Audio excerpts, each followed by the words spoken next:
Bonjour les enfants, c'est papa. Bienvenue dans le tout premier podcast de la clinique des enfants. Bienvenue dans le 8 heures. Le 8 heures de la clinique. Le plus important chez l'enfant, c'est de rester, savoir que l'ingratitude n'est pas de cette tribu. L'ingratitude n'est pas de la clinique. Nous ne pouvons pas continuer tranquillement à la clinique sans dérouler le tapis rouge et dire merci à l'homme qu'on appelle Tyson Fury. Envoyez les cœurs. Envoyez les cœurs, les enfants. Envoyez les cœurs, partagez. C'est important, les enfants. J'ai promis que nous le ferons, faisons ça pour que ce soit propre.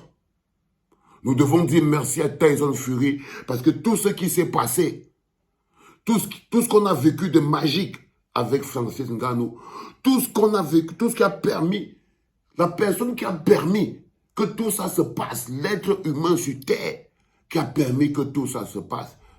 Et ça a fallu un oui. C'est Tyson Fury. C'est Tyson Fury qui a dit oui à Francis Ngannou. C'est Tyson Fury qui a décidé de donner à Francis Ngannou sa chance. C'est Tyson Fury qui n'avait rien à perdre. Il pouvait dire non. C'est lui qui avait tout à perdre. C'est Tyson Fury qui avait tout à perdre.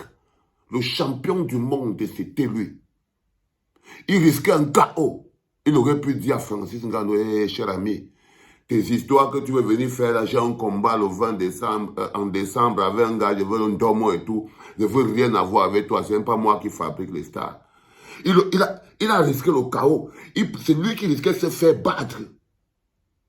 Il a risqué l'honneur de la boxe anglaise. Parce que c'est un homme plein. Parce que Tyson Fury, c'est un homme plein, frère.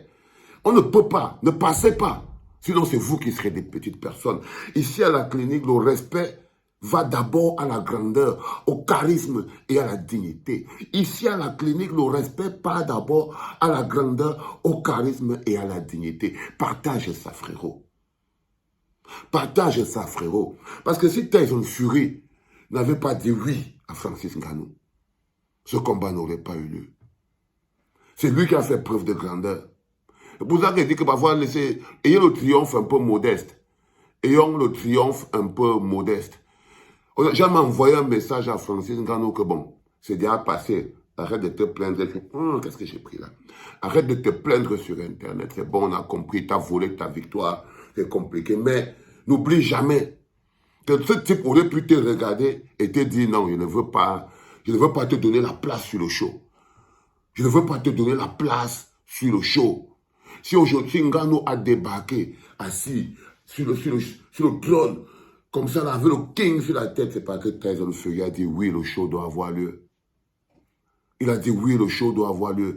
Si Ngannou a intégré le cercle très puissant des hommes, des 3%. Ngannou fait partie maintenant des 3%. Hein. Nous, on est encore dans le vrac. Nous, on est dans le vrac. Ngannou fait partie du cercle fermé des 3%. Les 3%. Les 3% d'hommes sur la terre qui vivent, qui sont branchés sur le nucléaire, c'est 3%, non? Et qu'il y a beaucoup de gens qui vivent là-bas. Ngannou est branché chez les 3%. Vous savez, les gars, mes gens, soyez honnêtes avec vos vies. Ne volez pas. Prenez ce qui est pour vous et donnez surtout à l'autre ce qui est pour lui. Ne prenez pas tous les honneurs pour vous. Prenez ce qui est pour vous et donnez toujours l'honneur à l'autre. Je fais une petite parenthèse pour vous dire que ça, c'était pas le premier podcast. Le premier podcast a déjà été enregistré, mais je voulais commencer par celui-ci, parce que le deuxième, donc vous aurez l'impression que c'est le même deux fois. Mais c'est pas grave. Donc, vous arrivez donc dans cette logique où Tyson Fury a décidé, c'est lui. Et nous, au Cameroun, en tant que continental, on doit lui rendre l'appareil. On doit lui rendre l'appareil. Parce que c'est comme ça que les gentlemen se comportent. Mais le plus dingue, c'est que Tyson Fury n'a pas seulement permis à Ngannou. On ne dit pas seulement merci à Tyson Fury parce qu'il a permis à Ngannou de monter sur cette scène, d'avoir ce combat extraordinaire et de passer du vrac au 3%. Parce que Ngannou est quitté du vrac. Le vrac, là, le flou. Il est passé maintenant au 3%. C'est lui qui l'a permis. Il n'a pas seulement permis ça, les enfants. Le patron de la boxe anglaise, le patron de la Fédération internationale de boxe anglaise a décidé de classer Francis Ngannou dans le top 10 Ça veut dire que le combat que Francis Ngannou a fait là, c'est pour ça qu'on dit qu'il faut avoir le triomphe modeste. La victoire est là, je vous avais dit, il a déjà tout gagné. Quand je vous disais que Ngannou avait déjà tout gagné, même s'il perdait, il avait déjà tout gagné. C'est juste que les autres sont un peu dans l'espace. Ils essayaient de vouloir... Je ne sais pas ce qu'ils essayaient de faire. Parce que là maintenant, l'autre chose, Ngannou n'a pas seulement gagné l'argent. Il n'a pas seulement gagné les honneurs dans le monde. Il n'a pas seulement illuminé le continent. Il n'a pas seulement illuminé le continent. Aïe, Ngannou.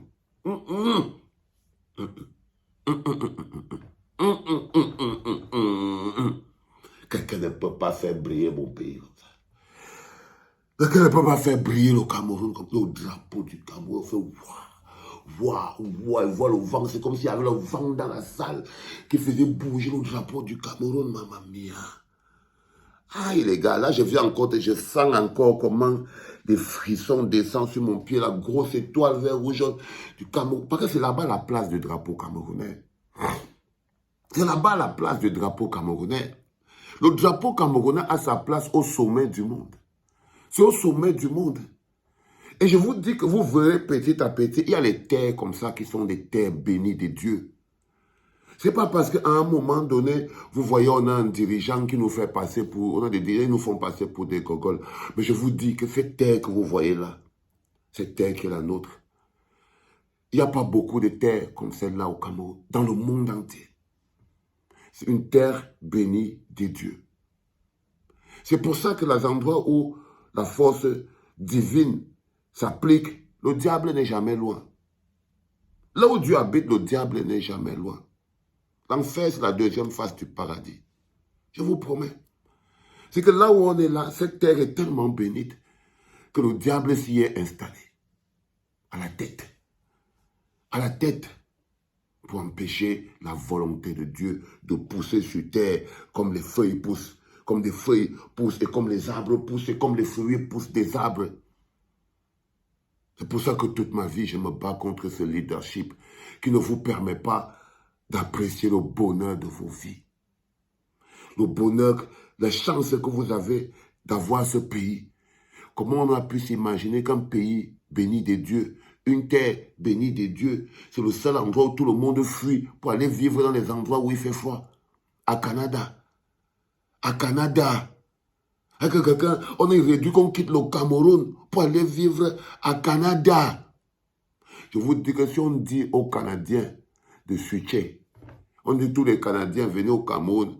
On prend tous les Camerounais, on leur dit qu'allez là-bas vivre au Canada. Je vous donne 2 jours aux Camerounais. Pour que vous requittez encore tous du Canada pour revenir au Cameroun. Et les Canadiens ne vont plus jamais partir.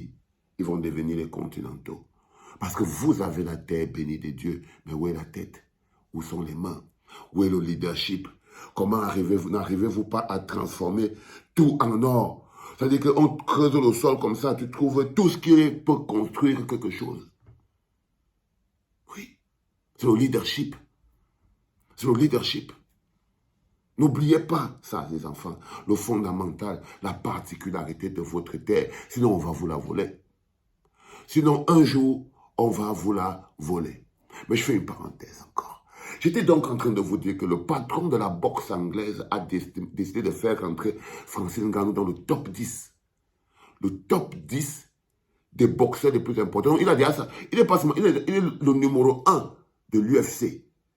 Il est le numéro 1 de l'UFC et il est dans le top 10 des poids lourds de la boxe anglaise.